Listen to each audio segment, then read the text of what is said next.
It's a goal. Who got the assist? Who got the assist?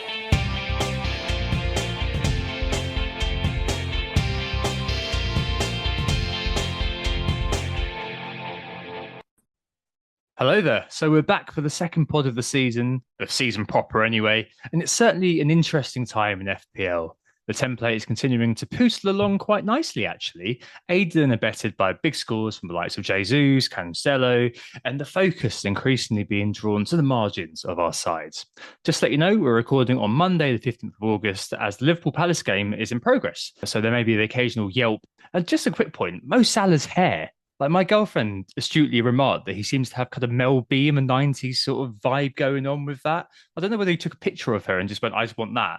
But yeah, that made me chuckle a lot when she said that. That's probably the only bit of kind of interest she'll ever pay in the football is looking at the footballer's hair. But anyway, back from sunning herself in Portugal, I'm joined for this one by Lucy, who I believe is once more shooting off for yet another holiday after this. So it's just a short stint before Nick comes back. Just can't get a staff these days, can you? Anyway, Lucy, you all right?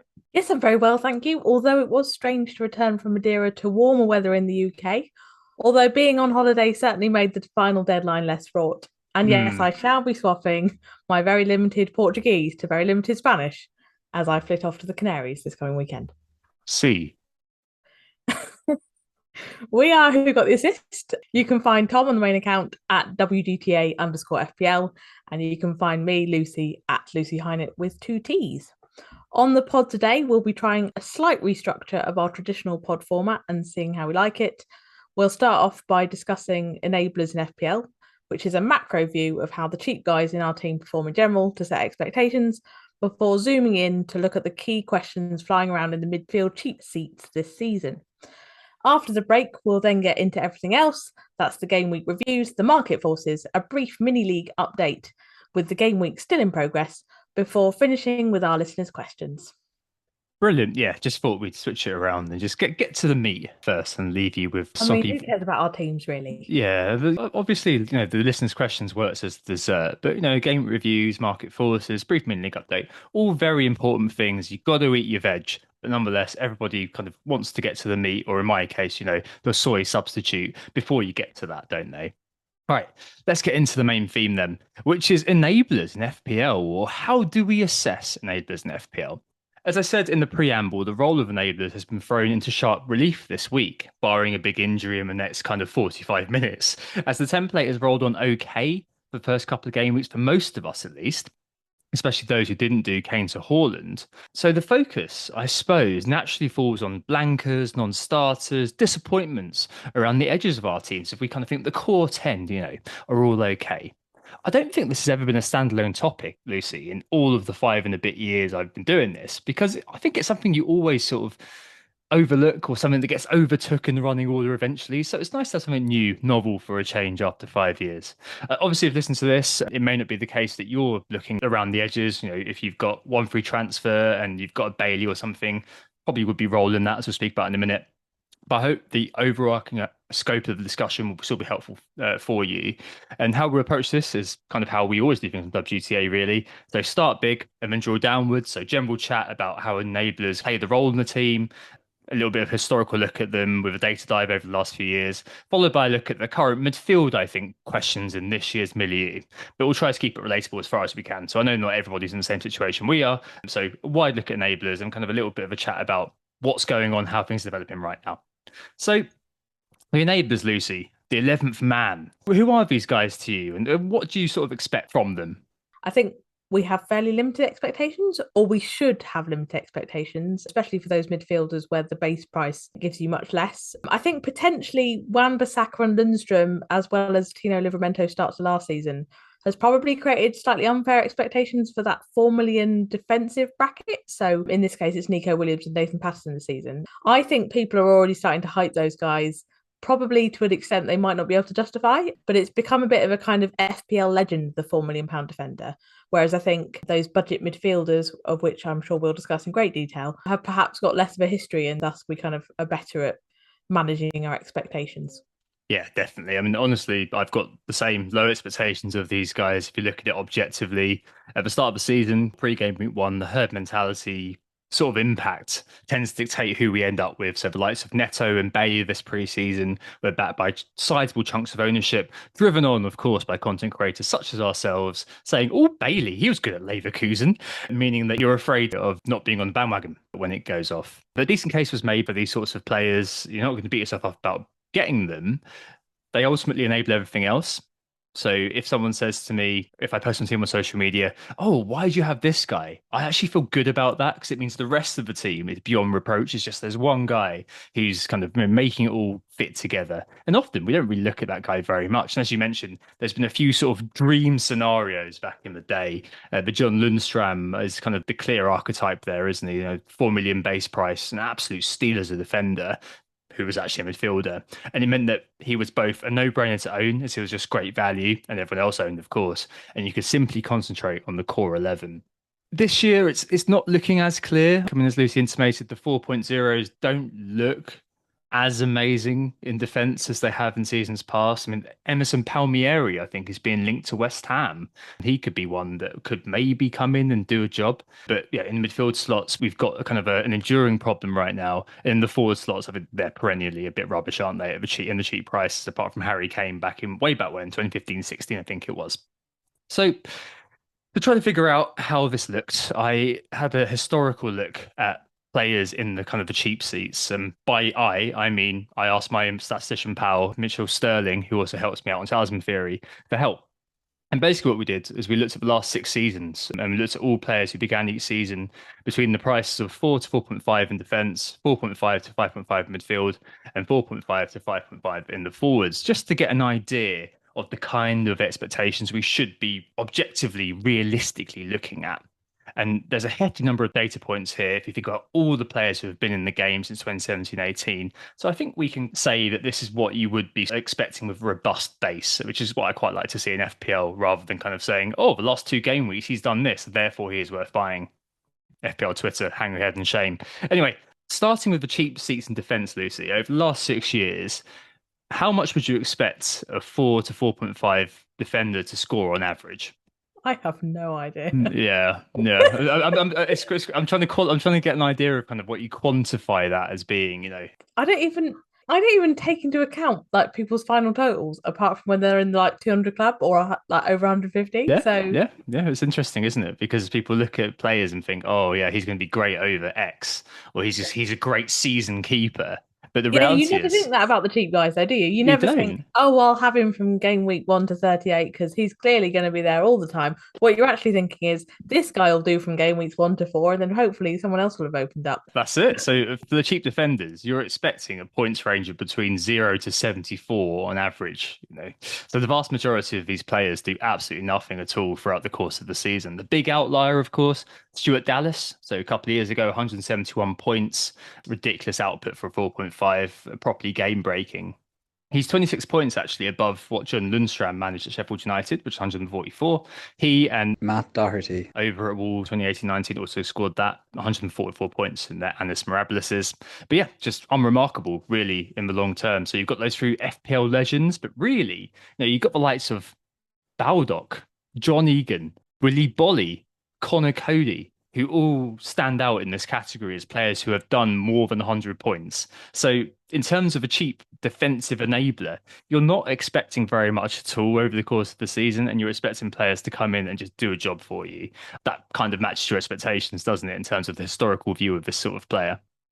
Definitely. I don't tend to worry about them at this stage of the season, actually, because I normally have something kind of more major to work on. I don't normally have a template that's worked as well as this one's working at the moment. And I'm not normally worrying about who that should be. And it occurred to me when I was thinking about this in preparation for this pod, I normally only start to review those players when I'm on a wild card. And I kind of expect that I'll have kind of tripped my way through to that point and then I can review them. You've probably got a sense then, kind of 5 or 6 weeks in, over who's doing well and who's not. And then I kind of go from there. Whereas at this point, we're now looking at kind of whether you use transfers for this, which is something relatively unusual, I think. Yeah, absolutely. Like, you really would never be looking to use transfers around here unless you're trying to enable something else or trying to kind of restructure your team a bit. And we'll come on to that when we're talking about some options, what you do with those sort of pesky midfielder slots. And yeah, that's a nice segue actually onto the midfield. So the cheap midfielders between 4.5 and 5.5, Lucy, same question. What sort of points average do you think you'd be expecting from those guys? I'm tempted to say even less, because you're not even going to get the odd dodgy clean sheet. I don't know, 75 points. Yeah, you're near. It's at 87, but that's because there's an extra category for the midfielders and the forwards. There's more midfielders than any other player category in the game, which means there are more of them, therefore more points are scored. But yeah, but a range of between 0 to 87 points is kind of what you'd be expecting. So yes, I mean, what's really interesting here is that, again, there weren't that many outliers in the data. Some names for you. Ryan Fraser, 2018-19, 181 points at Bournemouth. The Wilson Fraser season. Yeah, that was the one. Pascal Gross, who's favourite of the month for some at the moment, 2016-17 scored 164 points when he first came to the Premier League. And then you're into your likes of your Harrisons at Leeds, your Zahas, your Conor Gallaghers, your Robert Snodgrasses, and your Jose Perez's, for those who remember those way back when. The biggest example of this price bracket, so if you say John Lundstram is the kind of the hero of the defensive one, is Riyad Mahrez. So 2015-16 he was 5.5 million, scored 240 points. That record stood the test of time. I really would be surprised if that's repeated anytime soon. That was one as well, but it was very difficult to foresee. If you look at the 5.0 category, again, there's only a few outliers really. Thomas Soucek at West Ham a couple of years back, literally and figuratively a colossus for many. 2019-20, 10 goals, 147 points. That's pretty good. And also Luka Milivojevic at Palace. So 1 year he got 166 points. The year before that, he was just 5.0, 2017-18. Penalties, basically. Scored those penalties. So another one for the older crowd there. But yeah, super low expectations. And the 4.5s, as you said at the start, bugger all. Honestly, bugger all. The best example here is Ashley Westwood at Burnley. He got 110 points 1 year. And then last year, Jacob Ramsey, 109 points. That was the second best 4.5 performance ever, which is something that I completely missed at the time. But yeah, you really shouldn't expect more than 50 points really for a 4.5. So yeah, midfield enablers, Lucy, 87 points max over the course of the season, barring a few sort of individual names who kind of come to us through time. But the majority of them don't really do very much over the course of the season. As you said, they are the sorts of players who can do a job for you over the short term, rather than somebody you kind of want to leave in there. It helps frame it, and it's interesting to look at. It really is, just because we don't look at it ever. Speaking of which, the forwards, my lord, there's no 4.5s who are any good. That Ashley Barnes bloke, that one that a mutual friend of ours was on about, he scored 80 points a couple of years back, and he's the standout really in the 4.5. In the fives, it's obviously Harry Kane back 2014-15. Emmanuel Dennis scored 130 plus last year. And then how crap this bracket is effectively. Jordan Ayew actually holds the second and third highest 5.0 forward scores.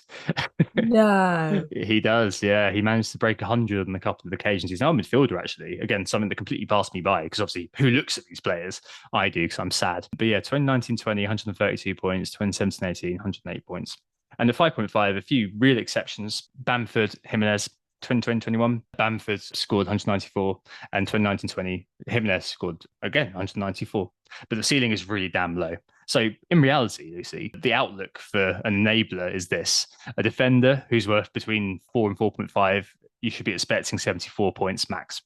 Midfielder, 4.5 to 5.5, 87 points max. And a forward, 4.5 to 5.5, 68 points max. Now, as you said, obviously you're not going to be owning one of these for the whole season. The likes of Lundstram, Mahrez, Bamford provide obscene value, but I don't know whether that's ever going to be seen in the near term.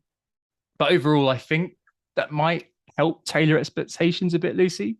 I think so. I also put, aside from points, I also thought that you would be looking for reliable minutes, which seems somewhat hypocritical when we've put Bailey in our teams, who has already become a rotation risk in game week 2. So maybe regular minutes shouldn't be on the list. I think in an ideal world, though, they should be. And I think that's what I've tried to, looking at options and things going forward, to try and make that a bit more of a prominent factor, just because I think we're looking at, as we've mentioned on many podcasts, a time when, teams have 5 subs or whatever, there's going to be a bit more risk around minutes. So maybe that's something to factor in a little bit more. Note to selves pre-game week 1. like 4.5 midfielders for me, it was always that first sub who had minutes. The classic example is Darren Fletcher when he was at West Brom. He played every game. I think I got one goal off the bench for him one time. A classic kind of Darren Fletcher goal where it was pinball in the box and he happened to stick his stud out and it went in. I felt like $1 million when that went in, seriously. But it's all about minutes for these players. It really is. But if you go above the 4.5, then it becomes something else. I think it becomes a punt slot. You've got the rest of your template that you're happy with, you're fairly comfortable with. Let's see what happens with Luis Diaz later on. In these sort of cheap seats, you're just hoping you'll find the one that breaks the game and sends your ranks skyrocketing, at least for a week until everybody jumps on, at least in the process. But that's the S-class outcome. Not the A class, it's the S class for those who play Japanese RPGs. In reality, you'll probably just get absolutely sod all from them. That should be the reality. So if anyone says, I think that this 5.5 is going to do well this season next year, just think, nah, Tom told me he wouldn't. And it's probably quite likely, given the course of the data that we've got, that I'm going to be right. But talk about it we should, because the key question for this week seems to be midfield focus. So let's go with that here. We've got a question on Trippier later on. I know, Lucy, you're kind of in that situation as well. You're maybe looking what you might do with him. But the question that a lot of people are asking are, what do I do with likes of Bailey or Neto? And we've both got Bailey problem here. Equally applied to Neto, that's for damn sure. But if this doesn't apply to you right now, this situation will definitely arise during the season. So hopefully the thinking at least will be helpful to you if you find yourself in this predicament in the future, and kind of the way you can kind of unpack the issue and kind of help yourself out a little bit. I think there's 4 sort of non-wild options here. So discounting, wild carding or taking massive hits to restructure. And ideally, you'd love to upgrade. So if I was to say upgrade Bailey to Martinelli, then that's the ideal, isn't it? But I don't think that's entirely possible. And if you're sat with one free transfer, of course, I wouldn't move Bailey on. But hopefully this can help a little bit if you're kind of thinking about this in the future. But yeah, 4 things I think will debate merits of here are, 1, you buy another midfielder in the same category. So you hope you get lucky if the rest of your team looks decent. You buy a defender instead. So if you've got money in the bank, or you kind of slightly restructure that, then we've got 0.5 million in the bank. So it's a bit more of a reality for us that we can do that. You kick the can down the road, loosely linked to the one before. So you buy a Josh De Silva or something to give you more money in the bank, or you do absolutely nothing and you play a Neko or you play a Pereira and you burn the transfer. Let's start off with buying a 5 or 5.5 midfielder, Lucy, and hoping to kind of shuffle the deck chairs around the Titanic, hoping you get lucky and don't sink. I mean, where are you on this particular one with your Bailey problem? Before I get onto that, I just want to tell you that Darwin Nunez has got a red card. What? Literally everybody was saying, "Oh, I'm buying Nunez. Oh, I'm really buying. Oh God, his XGI for the last couple of games, it's been through the roof, hasn't it?" Yeah, it's obviously got so high as intense that I saw it on SofaScore, and then Tom's just written me a little Darwin Nunez red note that he's come and delivered me. Not me, we need to stress. I haven't run to Sheffield. Lucy's husband's also called Tom. Oh yeah, sorry, yeah, just clarify. Got a handwritten note from my husband. Apparently he headbutted Anderson. Well, he was like properly looking after him, wasn't he, in the first half? Wow, amazing. Yeah. So anyway, sorry, where were we at? Oh, we were talking about 5.5 midfielders. I've looked at a lot of them, I've got to say. I hadn't actually explored Eze, of course, who got the assist for the Zaha goal tonight. But his fixtures aren't great. So we've got Villa, City, Brentford, Newcastle, which I don't really like as a combination. And I've tried with these to kind of look quite closely at their fixtures, because at the moment we have very little data to go on. And in the case of some of them, where we do have data, it's not worth looking at because it's terrible. So I've tried to look at fixtures where possible, because I think those will give you the best chance of coming up with something out of them. I know FPL Review and a lot of the kind of models analytics guys are very hot on using that slot for an Everton player. So if you do have 5.5 in the bank, they're quite high on Gray and Gordon. I wouldn't touch Gordon this week owing to the unresolved Chelsea interest. No one wants to end up with a bench Chelsea asset, so I'd probably be looking at Gray. His next 3 fixtures are very good, it has to be said. Forest, we've spoken about how they look a bit dodgy defensively. Diaz has just scored, by the way. Diaz has just scored. Legend. Wow. Absolute legend. So he's just scored and Robertson's been subbed. Wow. That was a good minute for me and Tom. Not so good for some of you, though. So sorry about that. Um, Everton have got 3 really good fixtures: Forest, Brentford, Leeds, but then they have Liverpool and Arsenal. So the question you really need to ask yourself there is: would 3 games be enough to make the transfer worth it, whilst giving you time to kind of scout out potential alternatives, look at restructuring, and potentially playing a wildcard? I know a lot of people will wildcard in that period anyway, so you might think that that's enough to kind of tide you over. What are your thoughts on Everton, Tom? It's one of those where I look at the team and just think this is a championship standard team. Really is with arguably, well, not controversial for me to say, a championship standard manager. I don't know. I just wonder whether FPL reviews just off its tits on methamphetamine at this point. Really, I look at Demarai Gray and Anthony Gordon.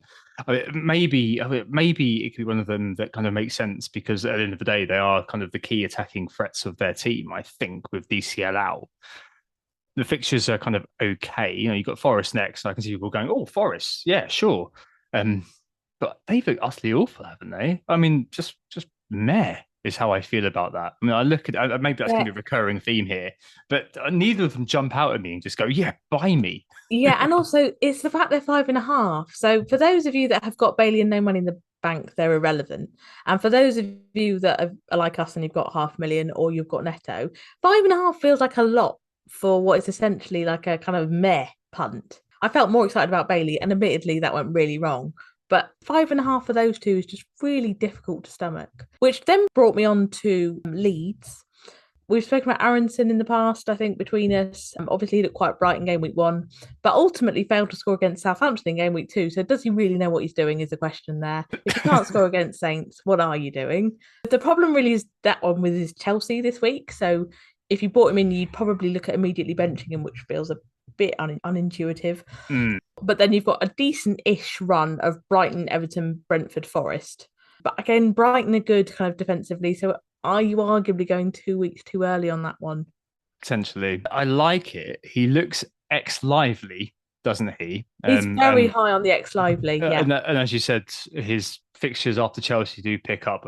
Maybe Brighton is probably one that you'd look at and kind of ignore the FDR as we've spoken about in the past and think, but hopefully he'll still be nailed as well when Sinistera gets back to full fitness. So, I mean, he could be one that you'd be looking at. I mean, maybe if you've got more money in the bank, maybe look at Rodrigo as well. I haven't really looked at him, but 3 goals in 2 games. So the non-goal scoring forward suddenly becomes a goal scoring midfielder. It's a bit crazy that really, actually. Well, Leeds fans, my friend Jordan Day and Tom, they both said, end of last season, he started to look very good, and apparently that's now carried through. And I can see why he's suddenly quite of interest to people.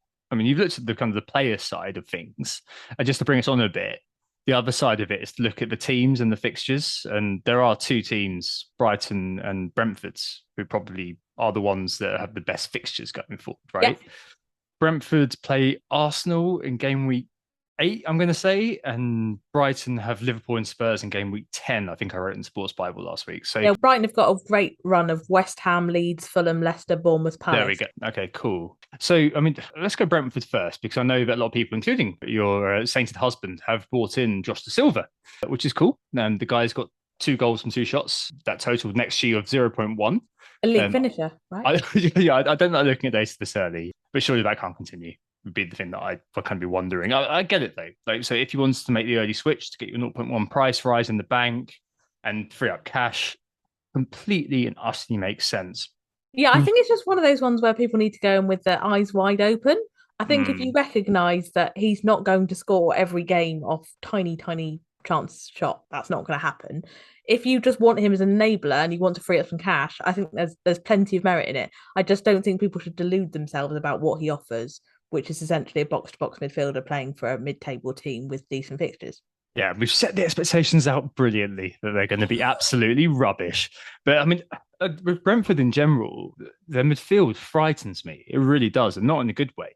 Because you've got so many players floating around the price bracket. The full list is as follows: Jensen, Da Silva, Norgard, Janelt, Baptiste, Onyeka, Godos, sort of, and arguably Damsgaard too. So you've got 8 players all competing for 3 slots. And then you've got Wissa and Lewis Potter competing for the slot alongside Tony and Mbuemo. And Da Silva played there this weekend. The competition and the early withdrawals, I'm just really worried about that. None of these guys have played back-to-back 90 minutes outside of Mbuemo and Tony. And that thoroughly puts me off investing in Brentford's midfield. I just can't see a world where I do that because I just moved trading in Bailey, one at X Min's risk for another. I think I'd only bother with De Silva. I wouldn't look at anyone above him, but I just don't think it's worth the investment. So if you have De Silva and you stomach the fact that he won't start every game, you're kind of reinvesting the money elsewhere to upgrade another position. That kind of makes sense. I think the others that are 5 and 5.5, I wouldn't touch. Certainly not at this point until we've got maybe an indication that their team might have settled down a bit, but not now. Yeah, it's awful, isn't it? So I guess that leads us on to Brighton. I mean, the Seagulls are flying high, and I saw a few people sort of bigging up Gross on the timeline recently. It's really the danger of looking at stats with 2 game weeks. He's had the most shots and big chances of midfielders in the price bracket, but that's 4 shots, 3 big chances in 2 games, and he's scored 2 goals, but he's never scored more than 3 goals a season in the past 5 seasons. I mean, obviously we're all skeptical of small sample sizes, but it's tough to divine much from what we've seen in the minute around here. He's 5.6 now, isn't he? Which is effectively 6 for a lot of people now. Obviously, we tried to say, we keep money in the bank, so that isn't the case. But obviously, once he goes into the next tier, it basically is. So you're basically looking at him versus the other 6s, which kind of takes him into a new category, I kind of want to say. Yeah, I think so. So what's left? Alex McAllister is the one who comes out on FPL review for value. But I think that's X-Min's based at the moment. Played all every minute, hasn't he? That's it. So FPL Libero, a friend of mine, messaged me about him saying he'd started 22 in the last 24 since breaking into Brighton's first team. Not amazing numbers, really. So 3.4 XGI per 90 over the last seasons. I think it was 16 games or so. But those low expectations are true of the entire universe of 5.5 and below. So that 3.4 per 90 and his really meager XGI actually means he's second for XGI over those final 16 or so game weeks last season amongst midfielders who cost 5.5 or below. So it's just one of those where you kind of you buy him thinking, as we said a second ago, yeah, that's going to play. That's literally it. Elsewhere, we'll consider 2 5s. Lallana and Solly March, who is a reverse out opposition pick, who Lucy's going to speak about in just a second. I'll go with Lallana very quickly. Yeah, getting on a bit and not going to be recording the full 90s, but to the eye, he's been playing in a more advanced role. Had a very good header saved by Pope this weekend too, and noticeably in quite a decent role for the Seagulls as they go forward. I mean, he could be a punt. This is a punt slot. And Lucy, I know you've looked at Solly March of all people too. Just to comment on Lallana, I don't know whether this is my Saints bias or my ex-Saints as he's an ex-Saint, but I just always with Lallana feel like, as you've kind of mentioned, you won't get the full 90 minutes out of him because I don't think he's ever done 90 minutes in the history of his life, like in his whole life. The guy just doesn't have the fitness for it. But it's not even just that, it's the fact that he has such an awful injury record that I feel like I'm almost booking in a transfer with him. I feel like I'm just adding in another potential issue there, which I don't particularly like. But anyway, now that I've just smashed that one, Solly March, yeah, his heat map's okay. He is, as you said, reversed out of position, aka poo, which I can't deny. Although he looks like he's getting into quite advanced areas. He's obviously started both the last 2 games. He's averaging 82 minutes per game based off 2. It's important there. Yes, he is out of position, but they push them quite high. And if you're considering that, like Trossard, for example, was playing wing back on the other side, not so bad. He had a couple of shots on target, a shot blocked. He's kind of getting into generally the right areas, a big chance missed. Obviously, I can't really use XG at this stage. But yeah, there are the indicators that he might be something a bit better than your basic 5. But again, I can't really recommend him with any kind of strength. The other person I had jotted down to go completely off piece is Aribo, because I had a few people DM me and say, Aribo, he looks really exciting, he scored a goal, should I get him? At the moment, as I kind of mentioned on the first pod, our fixtures are terrible. I wouldn't go there for a while. And I think there's also the problem that Saints only got into the game against Leeds last week because they switched back to their old system. So I think there's quite a lot of formational and kind of broader issues around the teams that are going to need to be resolved before I even touch a Saints player. But I do think if you're looking at a wild card, maybe later on, he might be worth looking at. But yeah, I'm basically on a Brighton player, an Everton player, or just give up, really. Just give up in general. No, I completely see that, and it's definitely one which is quite. It's a bit of a head scratcher, isn't it? So you've got lots of KDH at Leicester, more advanced role, a punt again at 5. I'm just not sure about Leicester in general, but I think that same logic could apply to Leon Bailey. I'm just not sure Yeah, about Aston Villa, but he was there. yeah, Leicester are a funny one. They look quite a different team to how they looked last season, and there seems to be a lot of speculation around a lot of their players in terms of whether they're happy, whether they are moving on.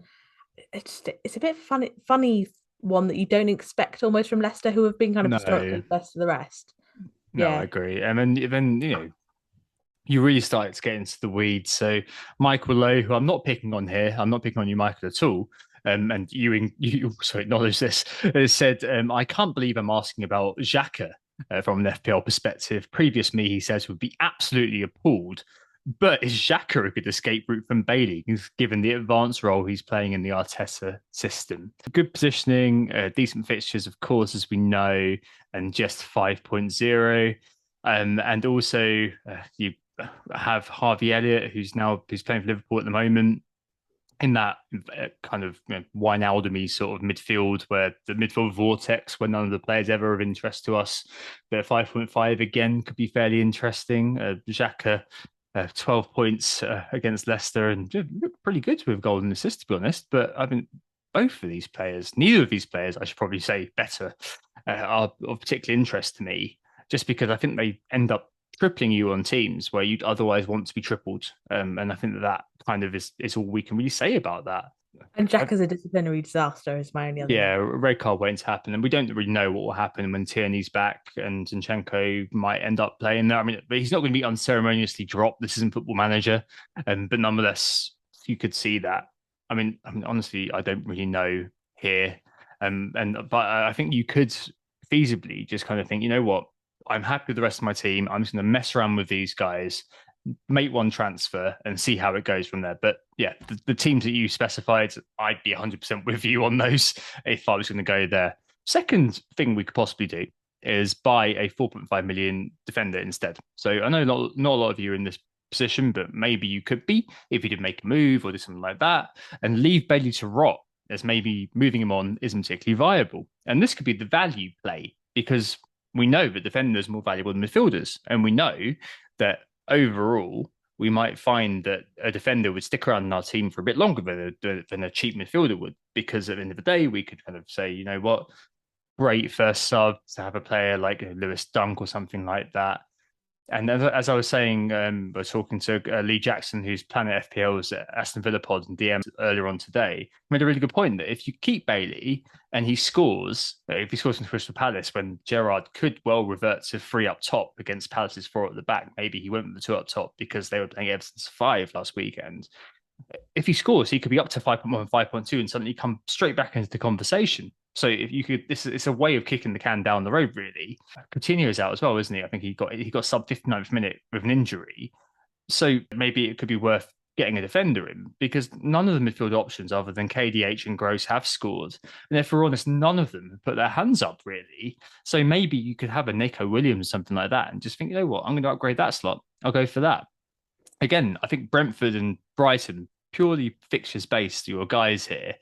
Rico Henry at Brentford, or Lewis Dunk or Tarek Lanty at Brighton, probably the ones I'd look at. I mean, Rico's quite good because, I mean, I said I get the willies about the Brentford midfield. Well, Rico gives me an into their attack, sort of, because he plays fairly advanced, a very decent heat map, few shots too, good fixtures. I mean, he could be one to throw in. We've got Fulham next, and Dunk at Brighton is great value. I don't know on this either. I was going to ask you, for people like me who aren't yet tripled up on Arsenal, as an Arsenal fan, what are your views on Saliba? He got very unlucky. Obviously, scored their own goal. I think in general, he's definitely earned his spot. I think that when Tomiyasu comes back, you'll probably see him take the right back slot. He is the specialist right back, although he can play centre back. I think you'll probably find that it would be Gabriel and Saliba. The thing is that, as we said during the price pod, this year it really isn't so much about the best 11, it's about the squad. And I think that White and Saliba I wouldn't be surprised if, for whatever reason, tactically, they may want a more muscular individual and Big Bill over Ben White for a certain game. So I think both of them will be kind of jousting it out, whilst Gabriel is kind of the mainstay, which is why I started with Gabriel. But yeah, I think that he could be one definitely that I'd be considering as well in the 4.5s if you wanted to do that. But that could be a nice way if you just kind of think, you know what, it's not worth spending a free transfer on Bailey. I mean, have you thought about that? Just kind of thinking, you know what, right, Leon, you've annoyed me and you're going to rot on my bench instead of going in the bin. Yeah, I mean, what you have highlighted, which I hadn't really considered, is the idea that maybe we're giving up on Bailey too quickly, and that maybe as a result of that Coutinho injury, or as a result of Gerrard kind of tweaking his tactics, that Bailey could come back into it, which is a decent idea. I think the thing that puts me off this is that the idea that you've therefore, if you bench Bailey because you've upgraded your fifth defender up to a 4.5, if you do that, you're kind of essentially putting a 5 million on the bench in a spot where you would normally have a 4.5. So it feels to me like you're kind of wasting 500,000, which at a stage of the season where you don't really have a lot of money and you're kind of everything's a bit tied up, that doesn't feel like an optimum way of managing your squad from a kind of like funds perspective. That said, yeah, I hadn't really considered the highlight idea that Bailey could come back in. So maybe being a bit more patient with him might be a better bet if you're really not sold on the alternative. Yeah, exactly. But I mean, it's definitely one to just maybe think about. Josh Ball, who won FPL a couple of years ago, said make variants work for you. And if you move players out too early, you may well find that ends up biting you on the backside. Admittedly, I've got some real issues with Steven Gerrard's manifestation of Aston Villa, but Crystal Palace and West Ham next two. Palace have looked pretty good tonight. They looked good in the first half. Obviously, I haven't seen the second half because I've been sat here recording. I'll watch the rest another day. But I mean, that might not be the worst, and it might just not be kind of good value to be moving him on. The other thing I was going to say on that one, in the whole idea of upgrading your fifth defender, is that are you potentially, because you don't want to give up on Bailey, or you kind of don't want to deal with Bailey, potentially giving up with Nico Williams quite early, who I know people have been quite warm on. Now, I think they're being too warm on him because if you look at the data from Forest's XGC, which looks awful, I mean, he's probably not going to keep that many clean sheets, but he was getting into kind of shooting positions. So are you potentially overlooking, and I'm not going to say a Lundstrom because he's clearly not going to be a Lundstrom, but you're potentially overlooking value there because you don't know how to deal with value elsewhere, if that makes sense. Yeah, I can definitely see that. I'm just not sure on Forest because the data viz just showed that the XG was pretty similar in that game. They rode their luck really, and obviously there's a penalty as well that Henderson saved. Yeah. So I think you're not expecting clean sheets. And I mean, I watched that game and they were very, very lucky. Yeah. West Ham hit the bar twice. So, But I mean, that kind of links to option 3, which is kick the can down the road. So you either two things. One is you kind of just buy a Josh Silva or something, 4.5. Maybe I don't know who's 4.5 now that you'd be worth looking at. Maybe like a Lavia at Southampton who's going to play every game nonetheless, like an ex-min sort of king, and give yourself 1 million in the bank and play Pereira or Neco next week and reassess. So you've got 2 free transfers, or if you really want to get rid of Bailey, you could do that, or you could burn the transfer. Each transfer burned is a good thing because it shows you that we didn't need to do very much. It's an enviable position to be in, to have nothing to do. And maybe there is, as we'll speak about in just a sec, a bit of busy work about this. But I mean, have you thought of either of those, like kicking the can down the road, either by doing absolutely nothing or just getting a 4.5 in and thinking, sod it, give myself 1 million, I'll figure out from here? I have thought about the idea of bringing in a 4.5. What I couldn't work out is what that would really kind of open up for me from a kind of formational kind of reinvestment point of view over the 500,000 that I've already got. I mean, I think there are plenty of value options at 4.5, which is where I'd be using it on the kind of Nico Williams spot, or in the Trippier spot. I think 5 to 5.5 is a perfectly good bracket, and I don't think 6 gets you a lot more. So those are the kinds of spots I'd be looking to upgrade. So I didn't really see what I could kind of get out of it.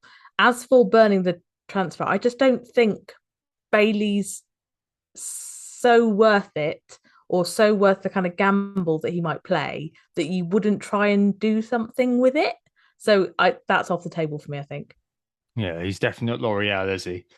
I think honestly, I'm between those two. So either I use zero point 0.5 and just say, all right, Neko, move up to to a 4.5, or I keep the structure as it is and just say, right, Bailey, I'll shuffle you on. I think those are the two sort of options I've got, and I think I kind of want to keep the structure as it is in some ways. I just feel like it served me pretty well as we'll come on to the game reviews, especially after that Diaz goal. Wow, I think we're doing pretty well. And there's definitely a question about whether that's due to you that I'm doing well. But I kind of just think, well, the rest of my team is a-okay. So why would I mess with that too much? And should we just take a risk on someone like a McAllister or a player around that area and just hope for the best again? Again, it's all a punt. I guess to summarize this sort of thing, I mean, Lucy, cheap players enablers in FPL from having this discussion. Where are you with it? I think there's a danger of overthinking the whole thing and maybe kind of making too many changes elsewhere in terms of what you were saying in terms of structure.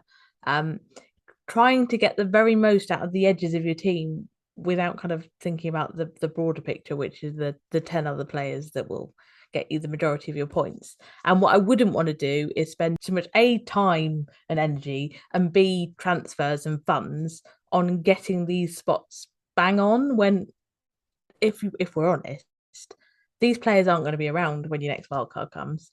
And you may have found that you've got other opportunities elsewhere. So as much as I like to spend a podcast talking about what we should do, again, it's about managing your expectations and about thinking about how you can do things efficiently and quickly rather than kind of spending 3 weeks swinging in and out of different options, trying to work out the best way of doing things. These guys are like going to Sainsbury's and buying vegetables because you know they're not going to be around this week. But during the course of the week, they're going to make loads of very nice meals, potentially. And I think that's kind of the way I look at them. Like, oh, you know what? Doing podcasts, you really look deeply into things a lot. But I never thought I'd go so far into the weeds on these sorts of players. I mean, they are like your 11th man, the ones who you just don't expect much from. They could be part of a really nice recipe and do very well 1 week. With these sort of guys, if you get an assist, you're buzzing, mate. But as I said in the data, expectations should be low. Although we always love to find exceptions to the rule, which make life easy. In today's mass saturation, though, if you did get a proper banger, they wouldn't last very long before every Tom, Dick, and Harry was on him. But I mean, if anything, about invalidating this pod too much, this kind of player, as Lucy said a few times, really shouldn't be at the forefront of your thinking. Like, it's a nice side point, it's an absorbing musing, and it's something really to occupy the mind while everything else is traveling on okay. And ultimately, I think these players are a bit of a pump. Transfers which concern them obviously should therefore have diminished importance. They're part of a grander scheme to help move the more impactful pieces around. They're just arranging deck chairs on the Titanic as it sinks, as I said, and that should be duly noted. We're obviously always in the hunt for the next big option, but I think that with this sort of thing, I think this week, I mean, another thing you could possibly do is say, right, I'm going to move Bailey out to 4.5 and upgrade Neko up to a 5.0. But I just kind of think there's more important things around the corner that I want to spend those precious transfers on. So this is the sort of thing that I've kind of, from discussing this, I'm more kind of thinking, you know what, I might just, punt on, take another pump with another player, barring injury or something else coming up, of course, over the course of this week, because there's always going to be a bigger transfer. There's always going to be a bigger fish. I think that's probably it on enablers. All right, let's take a break there and we'll move on to everything else after this. Who got the assist? Who got the assist? So we're back and using our sort of Novo template of how we're going to run this podcast. Now it's time to get into our game reviews, especially for True Assist this week, because as we've been sort of remarking on during the pod, the Liverpool game has just finished with a 1-1 draw. Let's get into it. How did we do? Lucy, you did better than me, which I feel like is going to be fairly common for me to say during the course of this season. You're a new Tom. You're a new man. we had one player different, didn't we? And I feel like that's been the difference this week. Yes, we did have one player different. So where Tom has Gabrielle, I have Trippier. So that's basically the difference between us this week. I got 84 in total, assuming that the bonus on the Liverpool game doesn't move, meaning that only Bailey and Salah were my blanks. Obviously, kind of star of the show was Jesus, who I'm sure he was for millions of you out there. And generally, the rest of the team did pretty well. I think the City double up continues to be a pretty important difference for, dividing templates at the moment. So I know a lot of people will have gone for probably double Liverpool at the back, and some have gone for double City at the back. That obviously double City has worked out much better as it turns out in these first two. So that's been a big one. Obviously Trippier has come up with back-to-back 7-pointers for me, but I think I'll probably be looking at some options for him because his fixtures turn quite rough. And it turns out that we were the right side of the Haaland versus Salah captaincy dilemma, despite the fact that Haaland only got an assist. So yeah, Tom, I don't think you've got much more to say of you, given that we've got the same team, basically. Yeah, no, 78 for me, 65k. So in the top 100k after 2 weeks. This is like proper dreamland stuff for me, having not seen a 5-digit rank. And I'm going to guess probably about, I don't know, when WGTA start? Yeah, well, 6 years ago. No, you must have seen it somewhere in between then. I think I did at one point. This is like saying, did you see Halley's comet ever? Have you ever seen a Ferrari on the road? Yeah, I'm sure I have at some point, but no, yeah, very, very good, very, very good. Same for me, except obviously Gabriel got 1 point and Trippier didn't. But yeah, I mean the coin landing right really on the City double up at the back. Yeah, it meant that we got Diaz as well. So it's just one of those things. I think there were plenty of reasons to go the other way. I mean, I had a draft that was double Liverpool defence and a different 8 million. I think it was probably Mount. So it's just those kind of fine margins that we've got Oh, on the right side. It's ridiculous. Like Haaland 8 touches in that game, which is but still managed to beat out Salah. I think it was just to mention that for a second. I've seen a little bit of that going around. People kind of saying, you know what, yeah, Haaland only got 8 touches in the game, ha ha ha, or Lukaku. But I think zero point 0.5 XGI in the game, half of what he'd had over the last couple of games. But a point I make there, which is a very rare one, because normally I'm more kind of on the stats end rather than the eye test end, is that a lot of time watching the game in full, you see things you miss if you're purely dwelling on the data. So during that game, there are so many moments that could have gone Haaland's way. We've all seen that kind of Foden still where he could have passed it. Alongside that, there was a cross in the box he wasn't too far away from. A couple of one versus ones that didn't quite fall his way. I think those chances will continue to come. I know in the recesses of many minds, people may be thinking, oh, such and such did very well this week because they had KDB captain. And I can see why, because maybe we think, oh, Haaland will occupy defenders, allowing KDB to do his thing. But in this 1 week, I feel like it's one of those things where sliding doors, as you said, fine margins really played a big role. And I think they'll come around. But I can really understand why those who sold Kane for Haaland in particular might be a bit pissed off at what kind of happened this week. That's for damn sure. Yeah, unlucky, basically. Unlucky. But I'm sure you're a bit pissed off at me saying that because of what happened last week, which was, again, unlucky. What did Nick do, by the way? Oh, yes. Sorry, I forgot to mention. So, poor old Nick, he'll be on next week. I'm sorry, Nick, I didn't mean that. The curse of the pods and the curse of being triumphant on the pods definitely came back to haunt him. 54 points this week for Nick, unfortunately. No Jesus, as he said last week. And it was had Xhaka instead, and Xhaka's 2 versus Jesus's 19. It's not worked out as well for Nick as it probably would have, and definitely see what Nick's going to do next week, or we'll find out what he's done next week to arrest this, because obviously he's got 2 free transfers as well. But yeah, I mean, obviously, very, very, very, very small base size, and two game weeks gone. No one's won or lost FPL yet, or the season isn't trash or good yet. We just need to see what happens there. All right, moving on to the market forces, and it's definitely one of those things which I guess is still in motion. We might see well, hopefully we'll see Luis Diaz bought a lot because I own him, and we'll definitely kind of reflect a question which I'm assuming is going to start arising about Andrew Robertson later on in the questions. But so far this game week, we've seen a few things, a lot of movement in the midfielder bracket. Slightly above actually the one we were speaking about a minute ago. So there's been sales for likes of Coutinho, who's been sold by almost 250,000 managers. Lots of Rashfords, who I did pick out in pre-season and swiftly sort of moved away from as we got closer to game week 1, as I was not surprised by 230k United in disarray. Bailey has been sold by almost 200,000 managers now, so must be very close to affecting a drop there. And Jadon Sancho has been sold by 168k managers. In their place, we've got the likes of Martinelli, who's risen 0.2. I think he's the first player to have risen 0.2 this season. Haaland actually was around the same time, actually, but he's been brought in by an additional 540,000 managers. Rodrigo, after 3 goals in 2 games, 400,000 managers brought him in. Josh Da Silva, 320,000 managers have seen enough and brought him into affecting a price rise. And Kevin De Bruyne has been brought in by 150,000 managers. Jesus, shockingly, I'm not really too sure, Lucy, where these people have come from. Has also been brought in. 300,000 people have bought him in. And I can only assume these are people who have sold him. So last week, 265,000 managers sold him. So it feels like it's a kind of a Son situation there. I remember a couple of years ago where people were selling him, buying him, selling him, buying him. I mean, what do you make of a sort of yo-yo sort of pick? It's one of those things where you kind of think, well, why, right?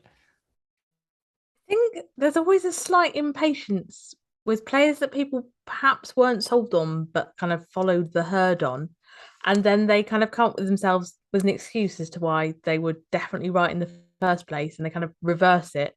And then it's obviously you get burnt. So you kind of want to get back on track again. I think you see it all the time at this stage of the season, particularly where we don't have clarity kind of necessarily on options that weren't part of kind of your typical template.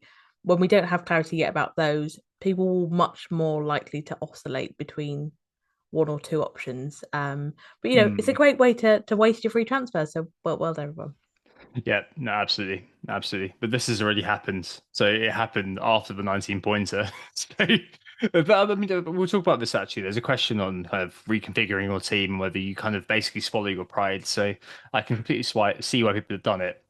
And also being sold, Coutinho and Cash, who are both carrying injury issues, 330,000 and over 200,000 people. Villa have just been a big defensive kind of disappointment. I think a lot of people looked at them. I looked at them quite closely in that Trippier Gabriel spot that we both talked about at length. Lots of people put Villa in there, and I think they've really disappointed there. And I think you're probably feeling a little bit burnt if you overlooked Arsenal or Newcastle. Right, on to the Min League, and the Min League code is JUXXXE.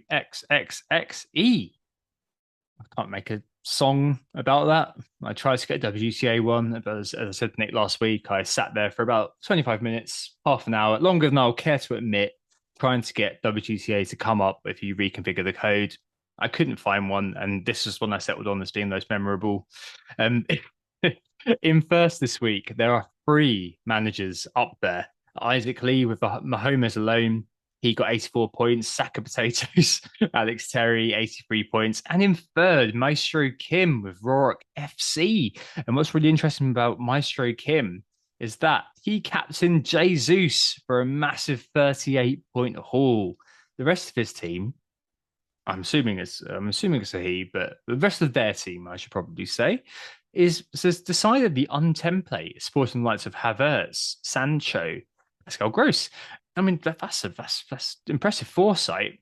I just kind of wonder about the merit of having David De Gea as your goalkeeper, Kim. That's for damn sure. That means that we're down to joint 4 for what happens next. Honest Cheats, Donald Mendes, 76 this week, and Tom Renshaw, who I know pretty well, the founder of Beer Club, in joint 4th. Weasley's Magic Wand, both those guys, Captain Salah, and both done very well there. Loads of players rounding off the top 10, all in equal sixth. This is the case earlier on in the season. So I'm a Football Team by Ed Straw, FTID FCSG, Wangu, Manzod Z, Denzel Mashiri, Ragrington Stanley, Craig Murphy, and Yomi V at T at Yomi Vata. have all made their way up to 165 points. Really good work by those guys.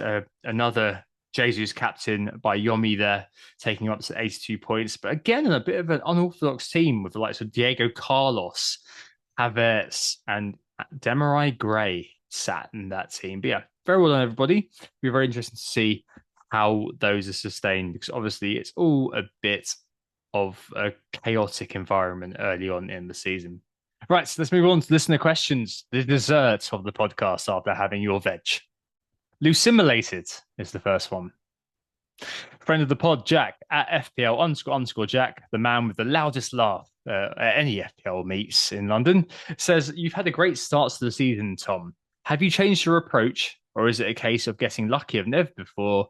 Has Lucy been a positive influence on you? Well, I think that Lucy is a positive influence on any Tom that comes into her life. That seems for damn sure. Generally, it's been 2 weeks, so any summary judgment is probably not something I'd ever subscribe to. But it's been very, very nice to do okay for once. Like I was saying in the break, that I think this is my best start since I started looking at OR, which is about kind of 5-6 years ago. And my feeling is that, as it always is when it goes well in FPL, my overriding emotion is relief rather than joy, because I've been conditioned that way due to things going so badly over the last few years. I mean, I think with Lucy, it's obviously a good sign. It's a good thing to have someone like her around who's actually realistic and is able to kind of say, that's a pipe dream. Shut up, that's stupid. And I project that influence is yet to come, really. I think the start is always really template. We've gotten lucky. The start still is so template. I mean, and I've done okay the last couple of seasons following it. Not quite as well as this, but you know what I mean. But I think it was middle of the season, kind of January is when typically things fall apart for me. But yeah, I think positive signs of good influence in general. That's for sure. Lucy, what do you think? Do you think you've pulled me back from the abyss on occasions yet thus far? I think you're a long-term project, Tom, so I won't take any credit just yet.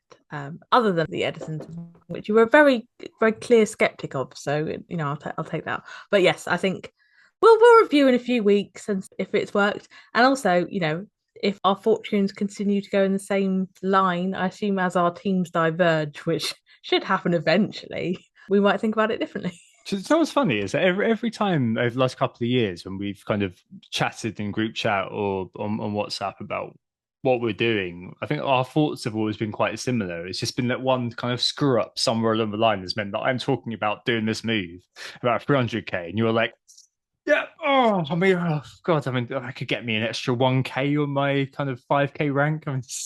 But hopefully that's going to be a good thing for me. Hopefully it'll be a good season. Who knows? Stranger things have happened. Right, moving on to something less self-indulgent. Tripping. So Sam FPL Pricey says, for those looking to hop off like Trippier, wave Lucy. Do you have any confidence in Cucurella or the Spurs win-backs yet?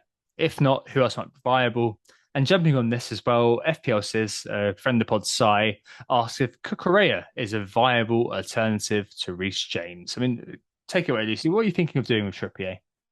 Yeah, so Trippier, I think the temptation there is to say that he's got 2 back-to-back 7s. I should keep him. And I have explored that, and it's still possible that I might.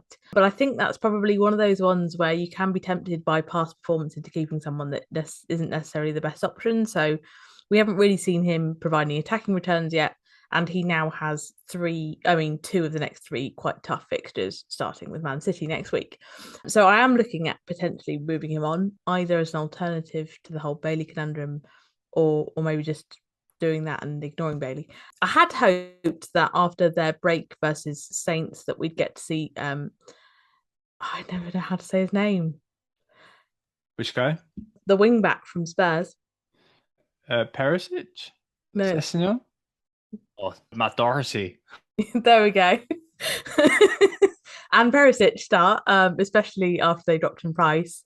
Given that one of them didn't come off the bench, that's off the table, and Perisic did come on, but you'd think he starts soon. But at 5.4, that seems like a lot of a gamble to me, especially if you get on the wrong side of that and he doesn't start again, then his price is probably going to tumble quite quickly on you. So the Spurs guys are kind of off the table for me at this moment in time. In a couple of weeks, we might get enough clarity that you feel confident about doing it. So there may be an argument that you want to kind of hold off on that type of transfer, but I generally think it's worth looking elsewhere. I know Cucurella was raised on that question as well. I'm quite tempted by Cucurella. I was talking to FPL Stats Dan. If anyone follows him, he's very good on Chelsea. He was saying that he thinks it's quite likely that he'll play either at left wing back or left centre back where needed. Seems to be very fit and kind of ready for Tuchel's system. So he seems like he might get minutes at least in the short term, and then we kind of are in a position to probably reassess when it comes to a wild card. So yeah, he's definitely firmly on my list. What I would say though is that I'm looking at him as an addition to James, not an alternative to him. And I don't think that Cucurella is going to offer you what James offers you at £1 million less. That's not the case. What James offers, I think, in terms of open play goal threat, is fairly unique, I think, amongst established Premier League defenders. I think even, the likes of Trent, very good on the assists, but generally isn't getting that much from a kind of goals perspective from open play. So I think he's pretty unique and not someone that I would compromise on. But that doesn't mean Cucurella is off the table entirely. In terms of other alternatives at that price point, there's obviously Walker and Zinchenko who have gone above that £5 million price point. If you've got the money in the bank there, I think they're worth looking at. You've obviously got Gabriel, who Tom's already on, who I think is equally a good option. And then, of course, you can look at the 4.5s potentially to free up some cash, especially if you think you've got other areas you might want to improve. So again, back to Saliba, Dunk and Henry, who we've already discussed. I think looking at moving on Trippier makes plenty of sense. And I think there are actually loads of options. I just don't think they're the options we expected to have at the beginning of the season. Reece James is goal threat. I mean, is he a descendant of Marcos Alonso, basically, in that area? Yeah, absolutely. And you look at the Spurs wing backs, as you said. I mean, there's gonna be so much rotation, subbing off there. Cess removed in the 57th minute to make a tactical change to the shape. I mean, that's going to be something that pervades the whole season, I think. And I just think as next min's risk, not for me, Clive. Cucurella, I mean, Tuchel was actually really complimentary about him after the game, saying he was a very intelligent player, great choices, safe in the ball, good at playing the ball through the lines.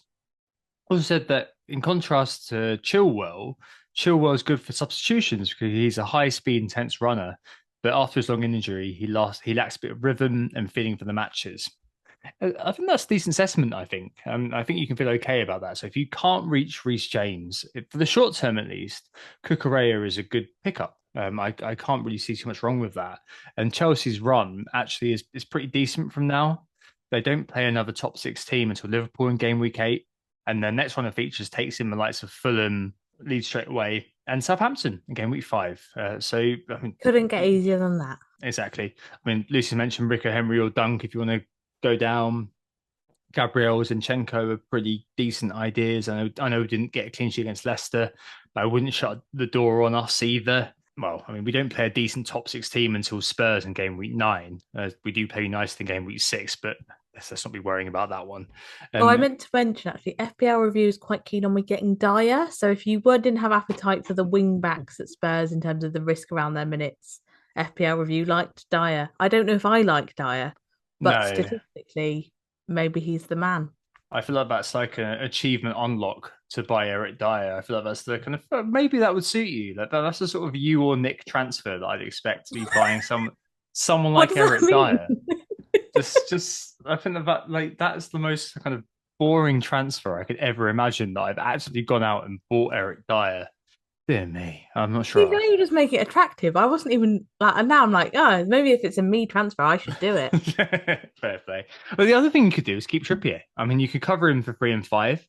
Andreas has got Brentford this week, and he's got Brighton in game week 5, which is admittedly not the best game in the world, but they're both at home. I feel like I've got a chance of getting a clean sheet out of someone for those fixtures. I just don't think I'm going to get anything out of Andreas that isn't just. But you've got Bailey still with as well. I mean, I've got 2 free transfers. I could do both. Are you going to do both though? I mean, next week. I mean, it seems unlikely that I'll do both, but I could. Something worse could happen. It's about kind of prioritising because Trippier, he's still the central figure of Newcastle on the set pieces, the 4th highest number of BPS points in terms of defenders, and in the top 10 overall. You've clearly looked into this to try and convince me, haven't you? It's just worth kind of mentioning that you could focus on Bailey, 1 free transfer, done this week. Just shove someone else in. I mean, you've got cover for Trippier for the next couple of weeks. By all means, go on Gabriel because I love the guy. There is a real tension there, though, isn't there? Because the Trippier spot feels like the kind of opportunity to leverage more value out of your team, but the Bailey spot feels like more of a problem. So it's, I mean, I could go backwards and forwards on this lots, I think. Yeah. Or I could just do both. Yeah, you could do. It depends if it's worth using two precious transfers on. I'm not sure about that. It might be worth tenuously throwing in a question, which I think would have been asked if we asked the question, what do you want us to talk about tonight now, which is double Liverpool defence owners, what do you do?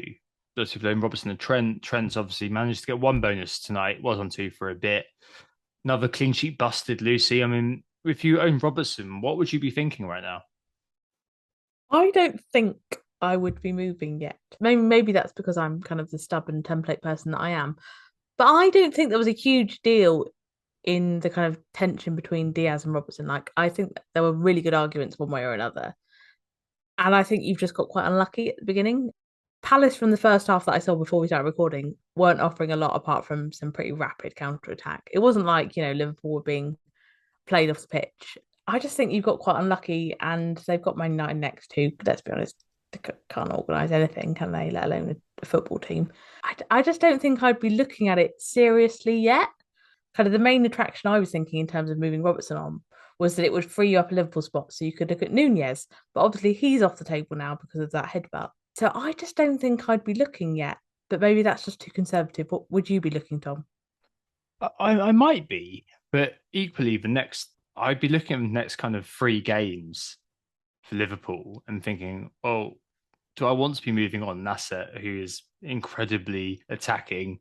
And I don't know Robertson. The first half, I had the willies about not owning him, to be honest, because I think, yeah. United, Bournemouth, Newcastle, Everton, and Wolves in the next five. Three of them are at home. Admittedly, they've just gotten two draws, but there's going to be a bounce back to this, isn't there, really? I mean, there were phases of play where Robertson was basically playing inside Diaz. Diaz was kind of more withdrawn in a wide area, and Robertson had taken this kind of inside channel where he was in a more advanced area than Diaz. And I mean, he could have quite easily scored in that first half today. So I just don't think I'd be there yet. I mean, I can understand 3 or 4 game weeks in if it's still the case. And you could say, yeah, well, then it's too far down the line and you've left it too late. But he's a proven FPL investment who always does well, who seems to have as much attacking freedom as ever and is playing teams that could easily yield chances. Yeah, no, absolutely. It's not worth it. So, I mean, you've got a question, perhaps, as I mentioned a second ago, which is maybe a bit outdated now, funnily enough. So Dave at FPL Pop Smug asked if 8.0 mids have been overhyped. Tony, Jesus, Darwin, whoops, Robbo, whoops, and Cancelo and others may have killed that slot. I think maybe this is an example of how we shouldn't be too reactionary. I'm not accusing you, Dave, of being reactionary, but it's one of those things where you can't take a couple of game weeks of data with all of the twists and turns that football can take and start to think, oh, this is rubbish. This is gone now. This is all kind of nonsense. I mean, all these players at 8.0, Lucy, they're all high potential players, aren't they? No one's returned 2 out of 2 in the 8.0 slots. Kulu returned last week, as did Maddison, as did Saka. Admittedly, he's been really quiet, Saka, from an Arsenal point of view. There's an assist for that own goal, in inverted commas, that assist. But he's been fairly quiet because of the Jesus and Martinelli link up. Mount's been disappointing. Maddison got got an assist last week. Foden this week has done very well. And Diaz has scored, despite looking very peripheral in the first half. I mean, I'm not too sure about this because people have got Cancelo and Jesus of Dave's list. Tony, maybe, I think, given the Brentford fixtures we spoke about, could come in the reckoning. But I mean, surely we can't be writing off this price bracket right now. I don't think so. I think it's quite easy to have, Cancelo, Robertson, Jesus. I mean, I think plenty of people have got them and got, something going on the £8 million bracket. I think structurally it makes sense to have that slot open, particularly given that we're quite unconvinced of the options in the midfield bracket under 8 million. So I always appreciate that people say you can get better value in defense, and I'm sure we're in a position where we probably all like 7 or 8 defenders. That's not the case. So we have to fill up those midfield spots, and unless you're talking about the 4.5s and kind of absolute rubbish, there's no one really kind of screaming out at you under 8 million apart from Martinelli. But I'm assuming a lot of people have got Martinelli. If you haven't got Martinelli, yeah, maybe you don't bother. But I think given that you're likely to have Salah and Martinelli, I think an 8 million makes a lot of sense from a structural perspective. And I think we've seen enough from them amongst all those returns you've just discussed that you can be quite confident that there will be one or two that you can kind of look into. I think people that have gone very heavy on them, that's probably a bit difficult to manage, because I think the beauty of them is they're well matched, so that you can kind of hop between them. But I think, having one in there makes quite a lot of sense at the moment, particularly until we've got a better idea of how the land lies. And, with us not being sure about Liverpool's defence at the moment, there's probably less need to invest at the back. Yeah, definitely. No, big at the back. It's already fallen apart, hasn't it? Already in the bin.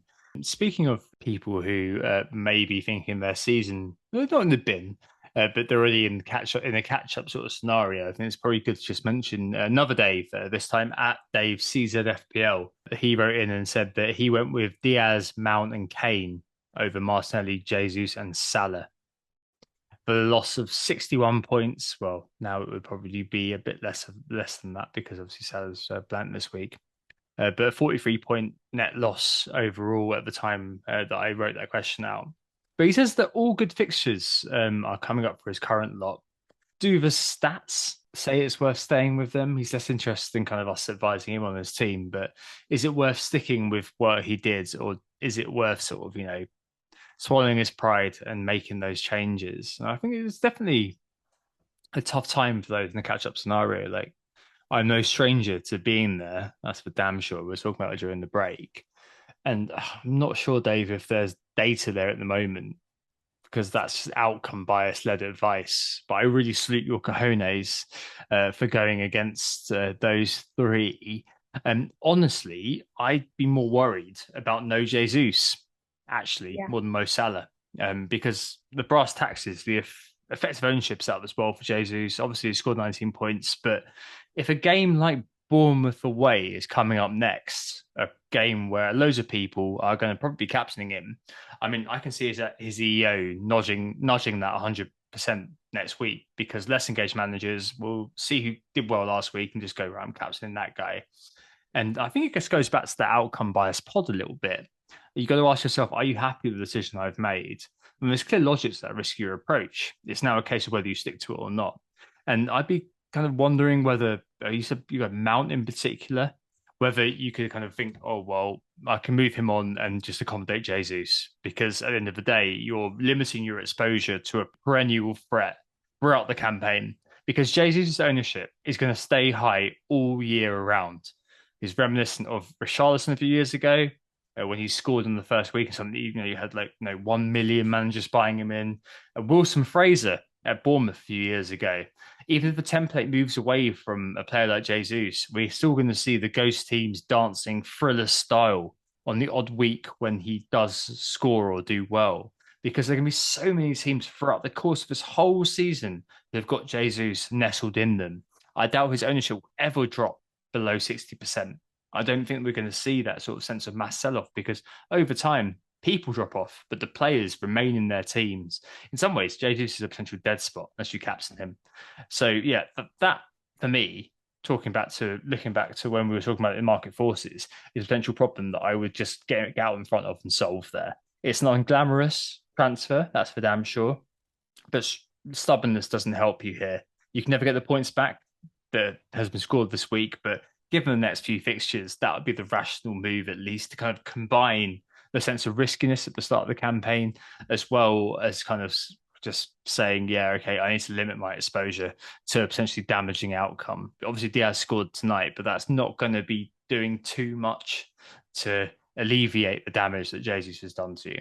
I mean, if you're in catch-up, Lucy, I know I've kind of given quite a targeted response there, but if you're in catch-up now and you've got a few kind of players around, where would you be? Would you be kind of thinking, oh, I'm just going to hit the button and wild card, or would you be kind of making tactical moves? So, what would your approach be? I'm terrible at playing catch up. I don't do it a lot because I normally try to keep a quite template start. But I would be making sure that I'm not just frittering away transfers in the kind of catch up mode, as in, oh no, they've scored this week and I don't have them, let's get them in. I think I'd be making sure that I've got two in the bank and then maybe looking at like a mini wildcard, maybe a -4 or -8, and being quite aggressive to start with. If your appetite, if you don't have the appetite for that, then yeah, maybe I would be looking at wildcard, but I really don't think we've got enough data yet. I think ideally you need to hang on till game week 4, even if it means just plugging up some gaps for a while. I I know some people kind of favour going, when they feel the need, they go. I just don't think we've got quite the insight yet. So I would be looking at accumulating a couple of transfers, maybe combining that with a -4 to give yourself like a mini wild card, and then seeing if you can basically cover the kind of key leaks basically. So if you don't have Jesus, for example, him being a great example of someone you would need to look at, probably City defense at the moment. If you don't have them, probably worth looking at. There are just, there's few key areas I'd make sure that you've covered, but I wouldn't do it in a way where you're kind of panicking and reacting week on week, but you've got an idea of how you're going to put it together. Yeah, definitely. Makes a lot of sense. A couple more. So wavering on Waverson, which is my portmanteau for Warden Everson. Sean, Captain Hindsight at Macaulay89 asks if the 4 million goalkeeper experiment has been worth it. Obviously, we're sitting here with 2 clean sheets, Lucy, from Mr. Edison himself. I mean, what do you think if you were in that situation? Um, I would say it hasn't been worth it. And actually, because I'm a massive dullard, I never considered doing it. So when I did have Ward in to play a bit more actively, I had him with Sanchez, because I thought that looked like a decent, not rotation, more like Ward covering Sanchez's iffy fixtures. I think you're in a bit of a spot of trouble. And I don't think it's that hard to get yourself out of it because, as I said, I think Sanchez is a good option. So I think I would be looking to find 500,000 from somewhere and upgrade Iveson. It's not massively urgent because I think they've got Southampton this week, which isn't such a bad fixture to endure. But I think that's one of the things to potentially look at. Yeah. If you've got some cash in the bank. Yeah, exactly the same. Exactly the same feeling. Final question this week. Red protests. So FPL positivity. Mark asked how concerned we should be about United fans getting the Liverpool game called off, or should we ensure that we have a beefier bench than normal? Now, this is an interesting one, isn't it? How hard can a prawn sandwich be thrown after all? But I mean, seriously, I'm not entirely convinced about how it will go, as you always seem to find the most vocally critical fans are those who are on social media, keyboard warriors, many of them miles, if not oceans away from Manchester. But it sounds like there will be protests from what the supporters club have said today.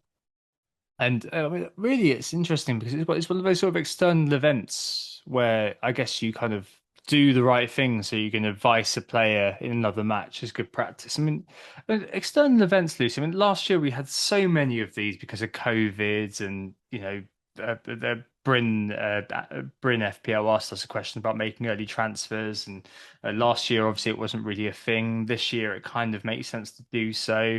We don't really know how much this is going to evolve or whether something's going to go completely wrong. Uh, how much does something like this factor in your thinking throughout the course of the week? Is it something that you kind of wait till Friday for to kind of think, oh, okay, I'll make a decision there, or Saturday, I guess, depending on the deadline? I don't think we're going to know a whole load more about it by waiting for the deadline. So I think if you've got moves in mind and you were committed to going earlier, I don't think that would change my mind on it. I think what's difficult about these is how you quantify the risk, because they're pretty unprecedented circumstances of which we don't have a huge amount of detail, nor do we, for obvious reasons, have any idea what the kind of security or police presence is likely to be because they don't want to give away kind of that kind of stuff. So it's very difficult for us to come up with like a logical conclusion as to how much risk this poses. I think a lot of United fans are suggesting this is likely to be a bad one, more so because of the Brentford result, which kind of makes sense.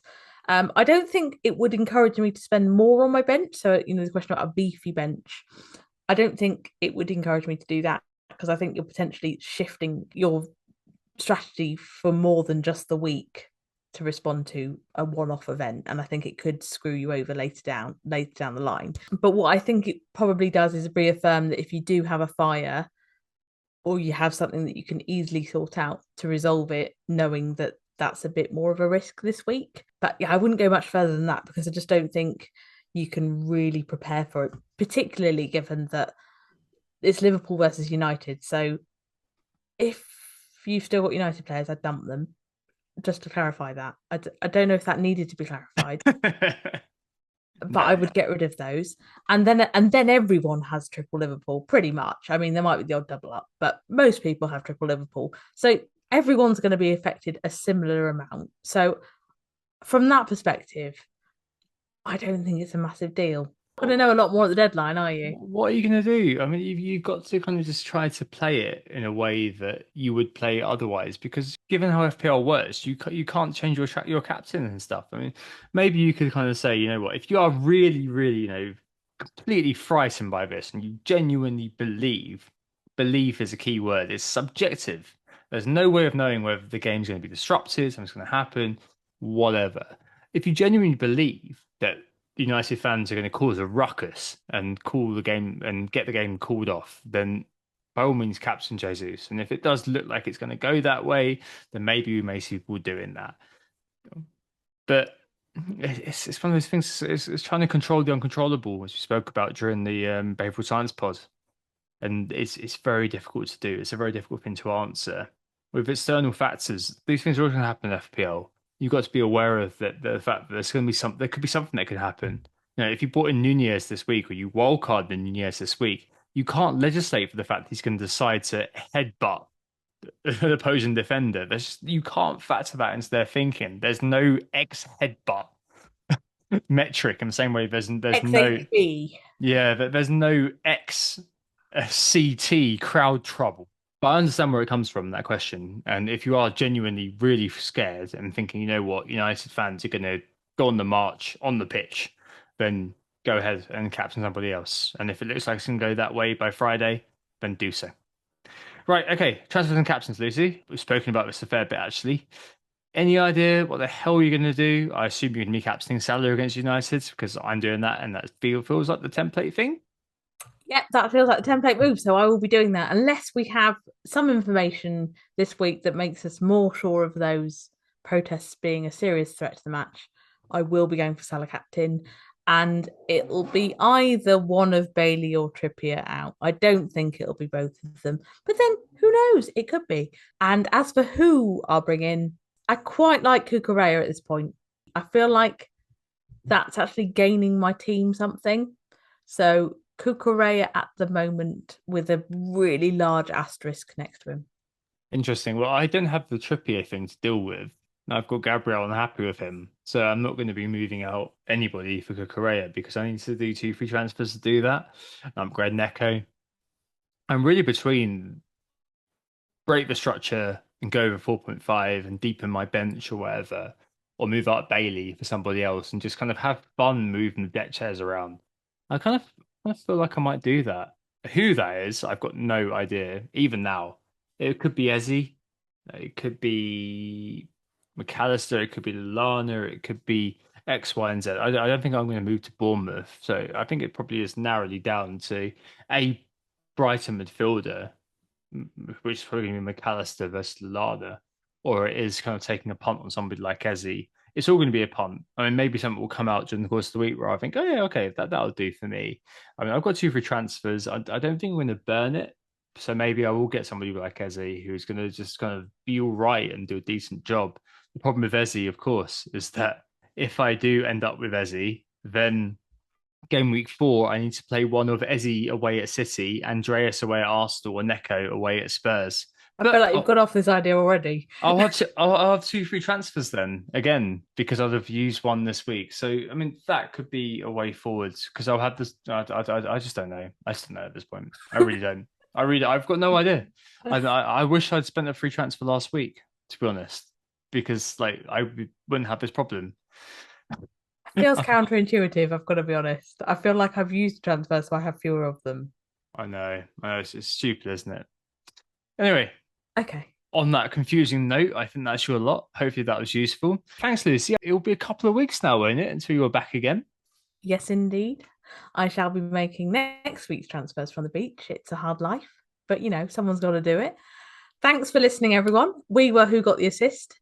You can find us on Twitter at WGTA_FPL, or you can find me at Lucy Hynett with 2 T's. If you enjoyed listening to this, please like and subscribe to the podcast. For new listeners out there, if you think you'll be coming back, please hit that 5-star rating across platforms like iTunes and Spotify so more people can enjoy the pod.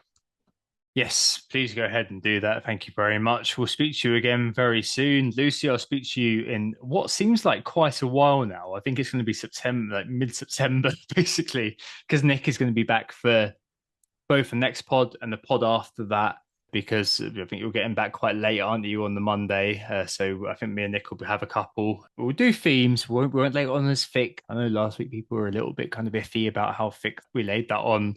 Blame Nick entirely. But anyway, I hope this is you. Think about enablers and think about other things with your FPL team this week. Have a good week. Speak to you soon. Farewell. Oh, it's a goal. Who got the assist? Who got the assist?